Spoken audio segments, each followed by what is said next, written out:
This is Consumer Friend.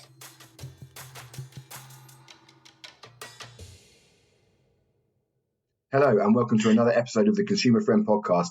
Today we are going to be looking at media literacy and challenging the things we see when we are looking at our socials, reading magazines, watching films, watching TV on whichever platforms you choose to watch them. Very exciting stuff. Hi Lou, how are you? I'm good, thank you, Adam. How are you? Yeah, all right. This is kind of like, this is something that really, really fascinates me and interests me. It's like my biggest topic. I can feel your excitement. I mean, I'm not going to lie. There's going to be some bits where we have to ensure that Adam does not take us down a rabbit hole and send everybody to sleep with all of his facts. It's very interesting, though. Also, the day started with Adam going, just so you know, I'm going to record this, as in video it, brush your hair and try and look okay if you can. And you haven't done a great job of that either, have you? Thank you, Adam. Thank you very much. That's how you want to start a meeting, that is, isn't it? How you want to start a podcast. Try and look good, Lou, for God's sake. Do my best. It's early in the morning. I just did the school run. Come on.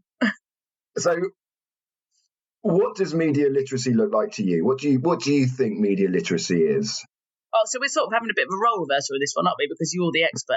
Well, I mean, do you know what? I would go a lot. I would be very far away from being an expert. It's something that's been fascinating me for probably around 6 months, and I delve into a few bits, but then I tend to walk away from it. But yeah, I wouldn't say I was an expert. There's a lot of experts out there. Right, so we've finished with the self-depreciation as usual, right? So, but we're talking between you and I. You know more than I do. So today, for the purposes of this podcast, it's Adam is the expert. So media literacy, I suppose for me, it's about the information that's presented to us. And I always think about the internet. I know you said magazines and newspapers as well, and actually that's really relevant because it's very relevant. It can be a sign on the shop door. So it's the information that's presented to us, and actually why we sometimes instantly believe it or don't. I suppose it's trying to understand when you should question, when you shouldn't. How do you know the source of the information is correct and that the information you're reading is true? Yeah, that's it. I suppose that's it in a nutshell. Understanding where the message has come from and the reason for that message. Yeah. So who's it from? Why are they saying it? And are they qualified, I suppose, to say it? And actually, what is their motivation? So the WUBLEs. So I've written a bit down about what I think media literacy is, and so you can sit there and take the piss out of me as much as you like after I've just said this bit, but this is kind of my theory on what media literacy is. So from the birth of the written word, media has been used to inform, educate, influence, and maybe manipulate individuals, communities, nations, and ultimately making someone or some people hugely powerful or wealthy.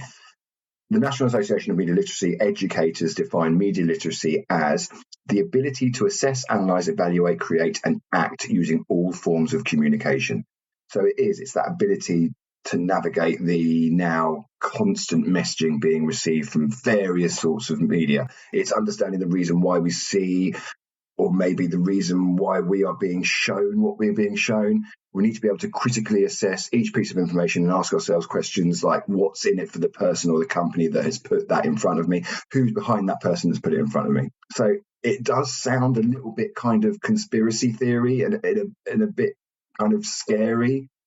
And you're probably thinking things like, oh, why can't you just leave me alone just to let me scroll through my videos and scroll through my shorts on socials? It's not harming anyone. But there's these subtle changes that are happening within those social media platforms that are kind of changing us very, very, very, very, very small amounts, like death by 1,000 cuts almost.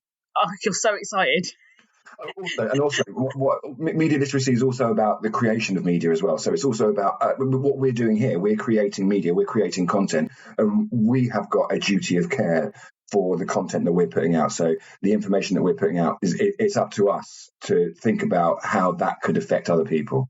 It's really hard. So if you think of it as a sliding scale, you've got fraud and scams at one end. So again, that's relevant to media literacy, isn't it? Because there are some things that are complete and utter. They're frauds or a scam. So therefore, 100%. You need to be aware of that.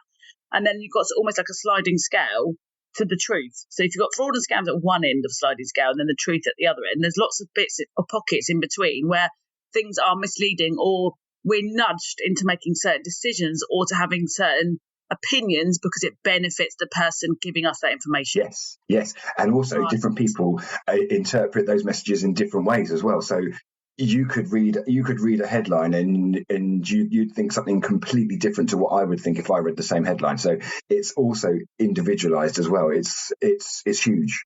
So is it targeted specifically at individuals as well then? Well, we're going to come on to that. So we're going to talk a bit about that. I've also written down a few things about what I think media is, but there's so many more. So I've got books, films, TV shows, magazines, YouTube, all of the internet, podcasts, video games, coupons, signs outside shops, shop signs, newsletters, newspapers, all of the internet, paintings, any other art form, social media, Facebook, Instagram. There are so many different types of media out there. Do you know that 2/3 of UK adults get their news from social media? All right, okay, because there's two things I was going to say to you about this. So two examples I just thought of as you were talking. One was the Brexit campaigning. That was full of propaganda, wasn't it? Again, and that was leaflets. So there's propaganda. So there's kind of three kind of different types here. So you've got advertising. I mean, hey, it's harmless, isn't it? Probably not. You've got public relations and you've got propaganda. So what's the difference then between public relations and propaganda? Oh, quite a lot between. Well, propaganda is generally put there by governments, organisations to try and influence groups of people to do something or to be part of a movement to then create storming of Capitol Hill by the Donald Trump supporters. Donald Trump's conspiracy on the election rigging, that kind of thing. Donald Trump is like the perfect example. If Donald Trump was running for prime minister, I know that's not possible because it wouldn't happen. But if Donald Trump was running for prime minister here, we would not vote for him one little bit. He'd get hardly any votes over here in the UK because the media messaging that we're getting around Donald Trump that you see on BBC News is he is an awful, evil human being. No one likes him. He's in court every 3 seconds. He's being done for sexual assaults or being accused of sexual harassment across everywhere. He's pretty much, a vile human being. This is the information that we're seeing. Yet 50% of Americans are voting for him. And we go, how the hell does that happen? Because they're seeing different messaging to us. Yeah. And they're influenced in different ways, aren't they? So different people get influenced in different ways. So if you think about other things as well, like you talk about TikTok, which I know you don't look at ever. TikTok is another wonderful example. But also it goes back to the things again, like so even like our campaign that we're running at the moment around teeth whitening, because we are told that we need to have white teeth. And also we're told to buy all of these different things that we don't know what we're buying, but people still buy them. I've had 3 people come and speak to me at hockey and said they listened to the podcast and they threw their teeth whitening stuff away because they'd bought it once they'd seen an advert, but they didn't think it was bad, but they weren't sure because they weren't sure what the ingredients were because they hadn't considered that before because they were influenced by social media to buy it. Yeah. I have to. Shall I confess about my teeth whitening experience? You can. So since I wouldn't maybe in the middle of a campaign. Teeth whitening. Doing the teeth whitening campaign that we did, what was it, 2 weeks ago it came out, I think. Since doing that, I've now gone to the dentist and I've paid a huge amount of money to get my teeth whitened. It hasn't happened yet. I've got my appointment next week. But now I'm like, it's because I've done a teeth whitening campaign and understood it and researched it that I've now gone out and got myself so teeth whitening. You understand about teeth whitening. I get it. Yeah, that's exactly right. Right, moving on. Let's move on. So I'm going to give you a few. I've got 2 stats for you that are quite interesting, I think. The average 4-year-old will see 70 media messages every day. Average 4-year-old, wowzers! Right, do you know what? As well, there's a big movement around. So again, gambling harm as well because the adverts. Again, there's rules now on when gambling companies can advertise because of the gambling harm and the fact that children then it gets normalised that those children will see messages about gambling. Yeah. How many messages? 17 and what? 70 media messages a day. The average 4-year-old will see 70 a day. Yep. Wow, 4-year-olds. Oh, ads are awful. By the time children get to secondary school, they are spending a third of their life on their devices, 8 hours a day on their devices. It's true, though. Mine kids are like that. We don't know what they're seeing. We haven't got access to their screens for those 8 hours in their day, so we haven't got a clue what they're seeing. Crazy stuff. Right. I'm going to give you just a very, very brief whistle-stop tour of media literacy. Again, feel free to take the mick, but I think it's kind of really important to understand where we've come from and how we've got to the position that we're in today. So I'm going to go all the way back to 370 BCE and Plato, the Greek philosopher. This is where I get a bit upset because Adam did run the history stuff past me yesterday, and it was exceedingly highbrow and a little bit boring, ads, but so with that in mind, I'm going to paraphrase what he said rather than actually repeat what he said. He basically said that with the invention of writing, it means that man or humans will have with the invention man or humans. Sorry, this kind of man or humans. That's sexist, isn't it? I know. We're man. Yeah. I mean, man, I think kind of encompasses all, but it doesn't make I don't know. With the invention of writing, humans will lose the ability to remember stuff, to know stuff, to pass information across face to face, because we've now got mental reminders. We can write stuff down. I think that's massively true today. We don't need to learn our times tables. Remember stuff then. Yeah, we don't need to remember stuff anymore. We don't need to know our times tables. We don't need to know our history, because if I needed to know who won the FA Cup in 1972, some of us might know that, but I can now just go onto my smartphone, FA Cup winner 1972, and instantly it's there.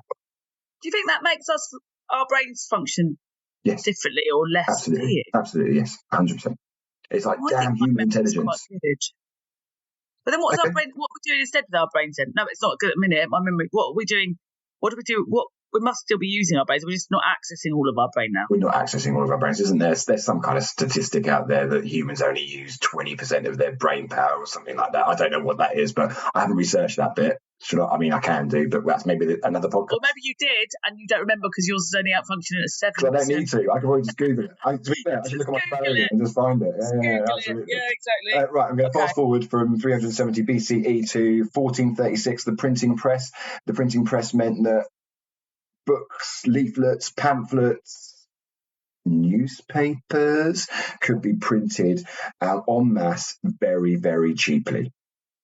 So we've got a way now of getting mass media out to people, which we started seeing in the 17th century with the first kind of government-controlled publications, like government-controlled newspapers. I think in the UK it was the Oxford Gazette, and that was government-controlled, and so the governments could start giving people information that they wanted to give them. Yep. Okay. Then I was just thinking we've got like several hundred years to go. That's what that was. No. I'm going to go straight onto the 19th century. We're going to jump forward. I've got loads of little bits in between here, like Martin Luther's theses that you've told me to. Adam, no. We're playing English champions. You're using words like thesis. Sorry, I don't even know what a thesis is. Plato, honestly. Plato is a name. It's his name. It's plain English. English. But honestly, what do you want to call him? Explain who he is. Explain who he is. Otherwise, people are going to go, "What is this Zoom talking about?" Okay, so then we're going to go on to the 19th century and the penny press. Especially in America, they created newspapers that were cheap. The penny press, guess how much they cost? Penny? Well done, Louise. You are so on this. I know. Right, so they could sell newspapers for a penny. And why did they do that? Don't know why. Purely for advertising. I think that was the only reason we had the newspapers in the 1900s. It was purely so that advertisers could get their message to people en masse, on scale. There was a guy called Benjamin H. Day who wrote on each copy of the New York Sun. It was at the top of each copy of the New York Sun. The object of this paper is to lay before the public at a price within the means of everyone all the news of the day, and at the same time offer an advantageous medium for advertisements. And he actually declared that. top of each paper. I went down a bit of a rabbit hole around Joseph Pulitzer, William Hearst in the late 1900s, kind of the so-called yellow journalism era. I won't go through all of it here, but basically, please don't. Yeah. the kind of battle between these two guys and these two papers, it led to kind of more sensational stories, whipping up the public into a frenzy about the news of the day. It led to things like spies and counter spies in each office, faster ways of getting to the press, faked interviews, exaggerated stories. They both prioritized kind of sensationalism over truth, ethics, professionalism. I mean, does that remind you of anything today? Are we seeing the truth now? This is not a new problem. This has been around for hundreds of years. Well, yeah, it's like Towie, isn't it, and things like that. Those sort of programs as well, because they're not real. They are sold as a reality TV program, but they're not. It's also, do you know what the other thing I just thought about, like, which is much less like influential than this, but you know, I don't go to supermarkets, I have mine delivered because I am the worst person for going off piste and buying the things at the end of the aisle, or now they stopped doing it, what used to be on the till. You know, they used to have displays on the till, didn't they? As you go impulse to the buys. till. I was a retailer. That was an impulse buy, yeah. Right, so we've done mass media, the invention of newspapers.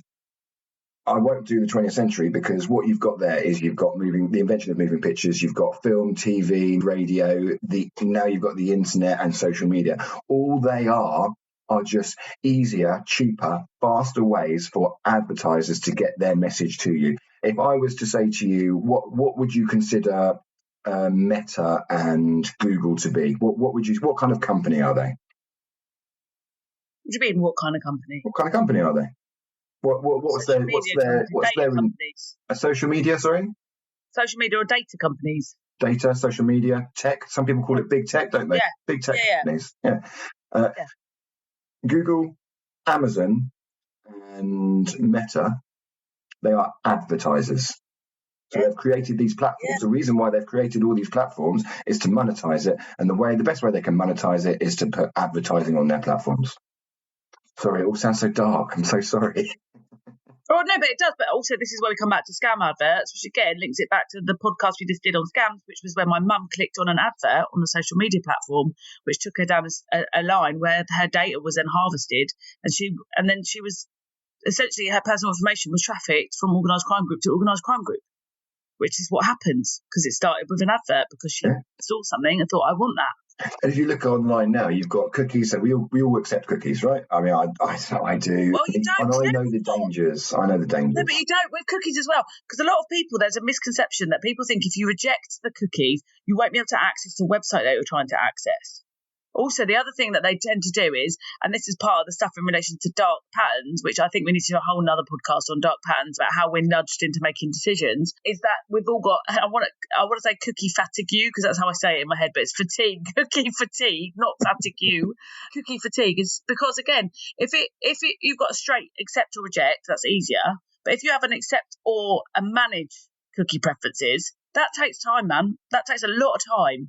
To then go on and then tick all the boxes and untick the boxes that you don't want, people can't be bothered with it. And people don't understand it because it's always in a smaller font. It's always a faded font.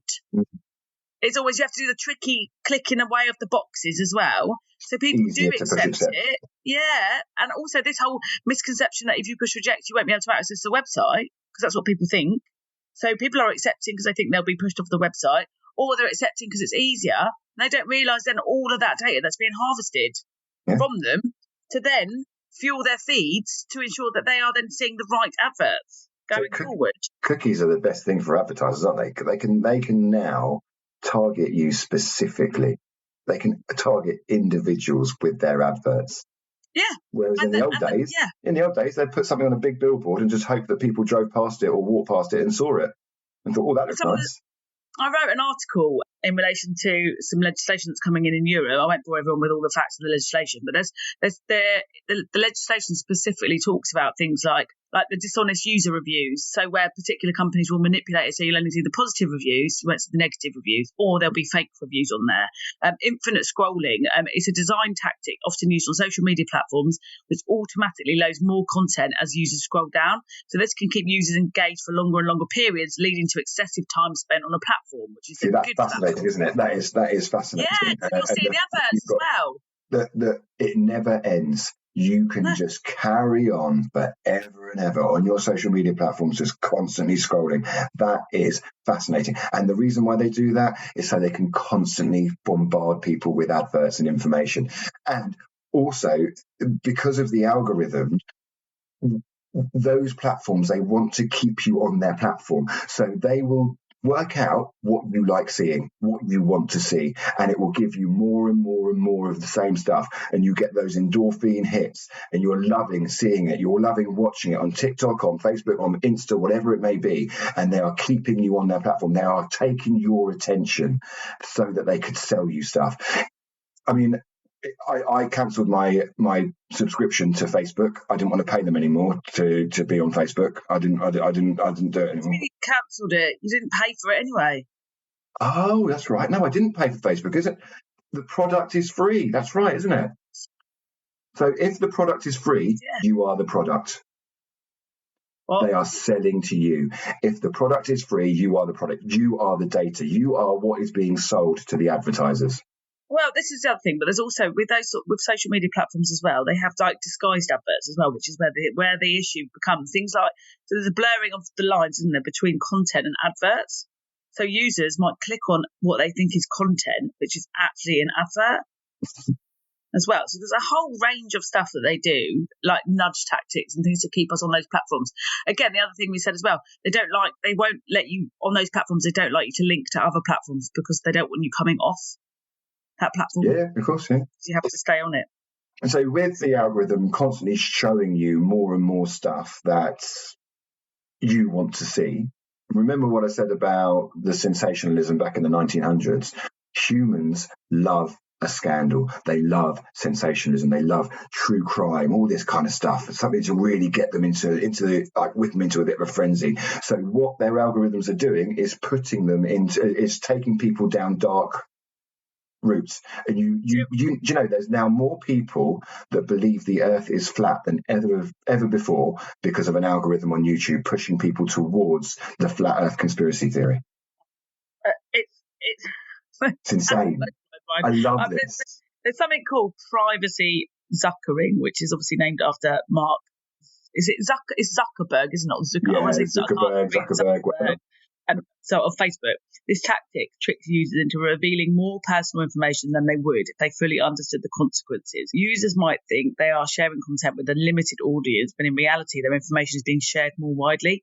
This often happens when people fill out prize draws or questionnaires to assess something about themselves. You know, like those personality tests, or if you were a personality type, what would you be? Or if you in the future, what will you look like? And all of that stuff. And you put all your information in just to get that. If you were an animal, what would you be? All that stuff. You're giving all your information away. My favourite one was, what is your porn name? Take the name of your first pet and your mother's maiden name, and that is your porn name. Yeah, but that's not. They don't do that. So you know that, but that's me saying that to your face. On social media, you don't go on Facebook. There's loads of these things about like what is your personality type? Yeah. If you were a colour, what would you be? And basically, they then get your email, your date of birth, where you were born, all of this information, which will give them the information they need to be able to target you with specific advertising. Oh, they've got so many data points on each individual.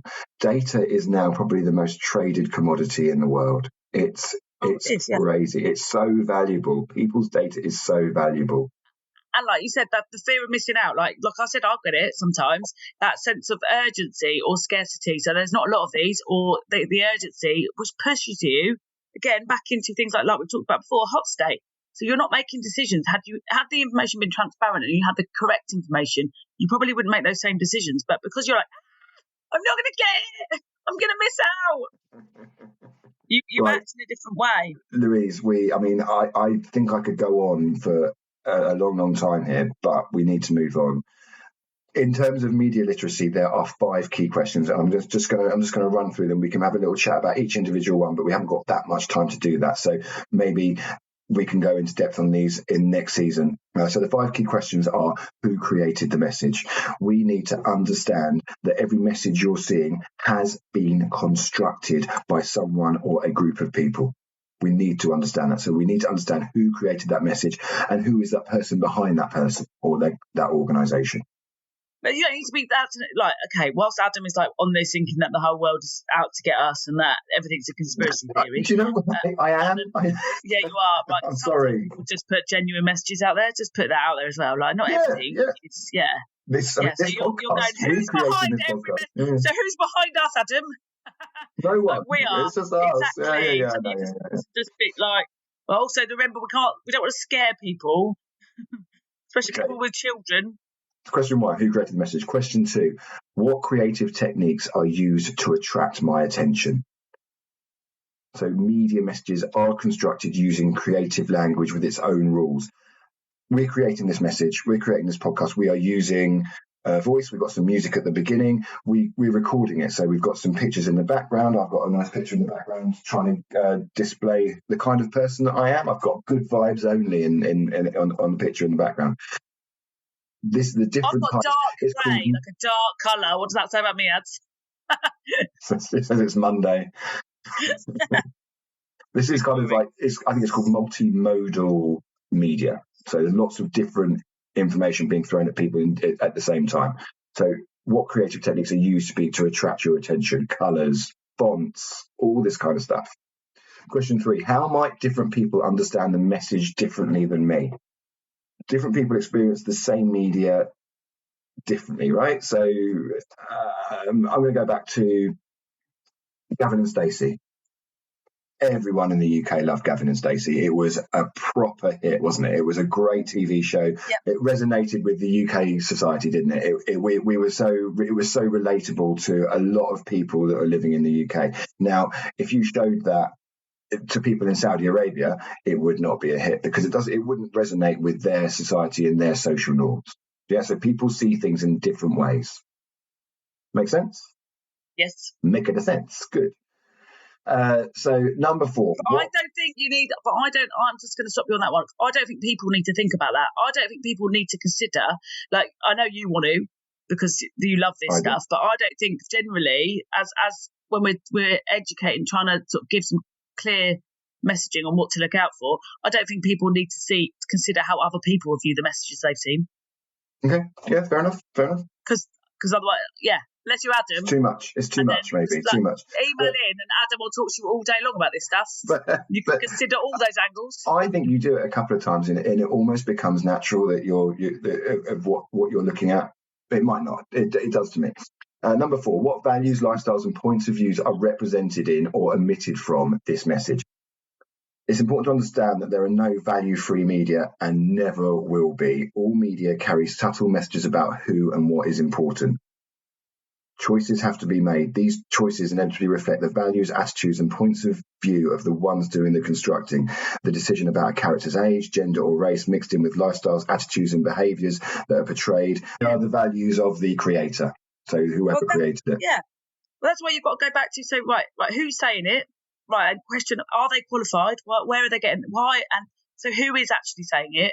And consider that person. So is it like, if I was, to me today, like, you're much more qualified to talk about media literacy than I am. So if I start spouting out loads of opinions as if they're facts, consider why I would be saying those things. So who am I?